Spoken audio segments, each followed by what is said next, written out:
Good afternoon, everyone. My name is Amir. It is Thursday, May 14th at around 12:30 Eastern Time. So I just want to get started by introducing myself and my goals for the channel.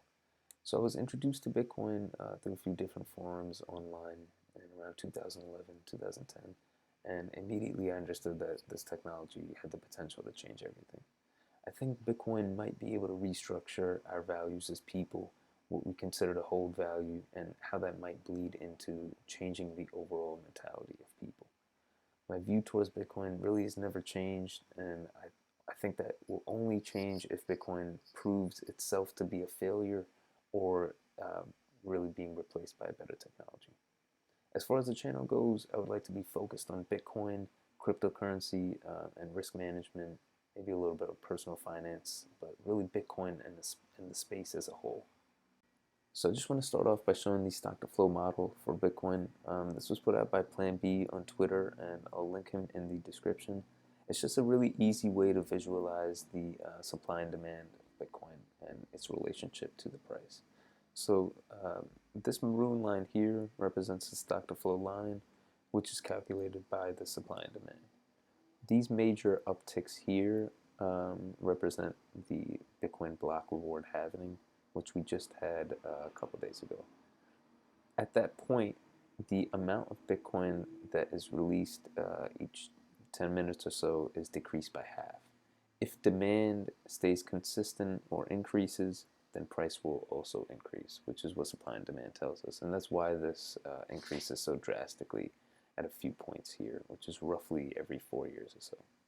So basically, we could see that here's an uptrend, the downtrend, and some consolidation. The uptrends, from this point forward, begin with the red markings. They end towards the green marking there. Then we begin our downtrend, we consolidate in blue, and we begin our uptrend again in red, downtrend in green, consolidate in blue, and if we are beginning our next uptrend here, which would be indicated by the red there, then we'd be continuing up this line as far as the model goes. That's pretty much it for the model. It predicts price of Bitcoin roughly at around 90,000 or 100,000 in May, June 2021. I don't think that we'll get there exactly, but you can see that the deviations from the line are minimal, so we could very well get up there. Besides that, I'd like to introduce a few indicators. I don't use too many. I like to keep my chart as naked and clean, easy to view, and easy to read as possible. So I'm going to start off with a stop and reverse, or the parabolic SAR indicator. This is available for free on TradingView. I do have the values switched up a little bit so that it works better on the weekly time frame here. So if you want to just copy these. So really the main use of this chart is to, main use of this indicator is to visualize the major market cycles of Bitcoin again. And it's really easy to use. When price is going up, we have dots printed below, and once price action crosses that the last dot, we have dots printed above. So you could think of it as support and resistance, or supply and demand, something along those lines.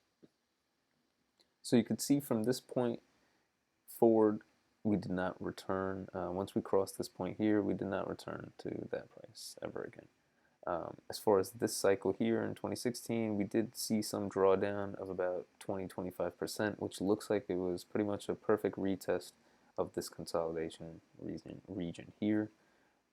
If we are expecting the same thing to happen, I would expect a drop back into this consolidation area here to retest, just because I don't think we are as parabolic as we were in our initial 2012 market cycle.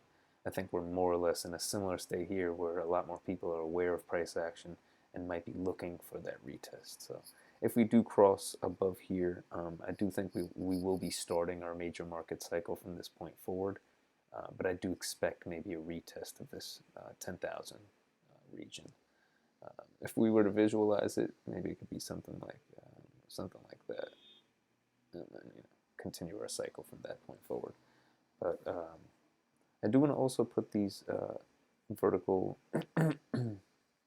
trend lines here connecting the tops of of that major downtrend. The reason I do that is just to show the relationship between this trend line here and then the parabolic SAR as well. So historically speaking, the once we cross our major downtrend line, this point in between the cross and the parabolic SAR has just historically been a great time to invest. Maybe dollar cost average if that's your strategy. But just generally speaking, to enter the market, this has been a fantastic time. I know generally we speak about investing during the consolidation. Um, I guess this you are able to see your returns much quicker when you are aware of the major downtrend line here. You're aware of the parabolic SAR being there, so you take the price action between. Even if we didn't, for instance, continue our uptrend here, this would have been a fantastic trade. Similar to here, and what we could be experiencing here. I mean, this was already a fantastic trade if you bought at this point here.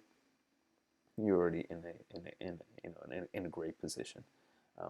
This major move because of the coronavirus outbreak, I do still think is legitimate price action. I don't think that it skews the chart too much. I still think that it proves support at this point. If anything, we came back and we retested this point right here of breakout, and we clearly rejected off that point. There was major buying at that point. So just to wrap up the video, I just want to quickly show the exponential and simple moving averages and speak on liquidity just a little bit. So as far as the moving averages, I'm going to leave the source code for the script in the description so you guys have access to as many as you need, because I know some of the TradingView ones are limited. So we're just going to be using the 21 EMA, 55 EMA, and 100 simple and 200 simple here. The difference between those is the formula for the exponentials weight in recent price action, whereas the simples do not. They're just simple averages of price action. So really quickly, what we could see, similar to our previous market cycle, once we came below all of our major moving averages, we found support and based off of the 200 simple right there. We did pretty much a similar thing right over here where we came below all of them and we based off of that here. Really quickly, as far as liquidity goes, I do want to mention this test over here. I guess a lot of people say that this was due to the coronavirus. I do think that the sell-off was due to the coronavirus, but I don't think that the response had anything to do with it. I think that the response was natural. I think that this area here was a zone, was basically a liquidity zone, and people who understand Bitcoin, who understand markets, mapped out this point, way before this ever occurred, in order to scoop up liquidity there. I don't think that that was surprising. And that second higher low right over there just kind of proves it to me that this was massive, massive buying in this area here, especially with the spike in volume here. So back to the moving averages, we can see that we crossed below and we're basing off the 21 here and now. We did the same thing over here, and then we created the ascending triangle consolidation pattern.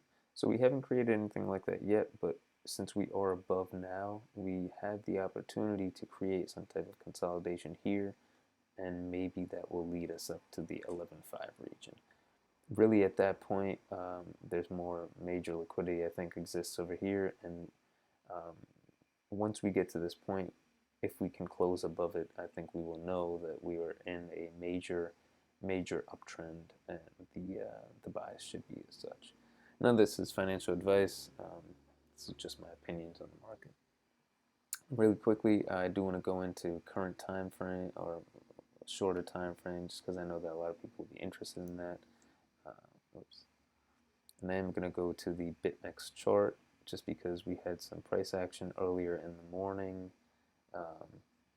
That has not updated on the BLX as of yet. So on the daily, we could see that we based again off of that 200, 100 right over here, and we actually did have the 55 there as well, but I think that this is just a sign of bullishness right over here, or at least to test up towards these highs one more time. Uh, really, as far as current price action, I know this is pretty confusing for a lot of people. No one really knows where we're going right now. So that's why I kind of wait for confirmation, especially in this zone here. So for instance, if we consolidate up here, I think that that could lead to a definite break. If we do something like this, we could create, some type of ascending triangle or something over here. If not, we could just shoot up straight up over here, and I do think that if we get up to this 10.5 level, that this will be kind of proof over here. So if we can close above it, I think we'll be ready to test clearly higher prices. But if we cannot close above it, I think it would be a double top, and we head back maybe somewhere around this region to test lower prices.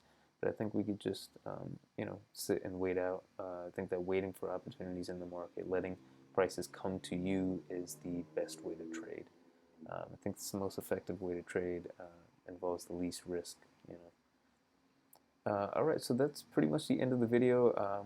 Like I said, I do want to continue speaking about liquidity and price action in general in further videos. Please let me know as far as feedback, what I can do to improve. If you like the information, you don't. Really, any feedback I appreciate. And you guys have a wonderful day, all right? Take care.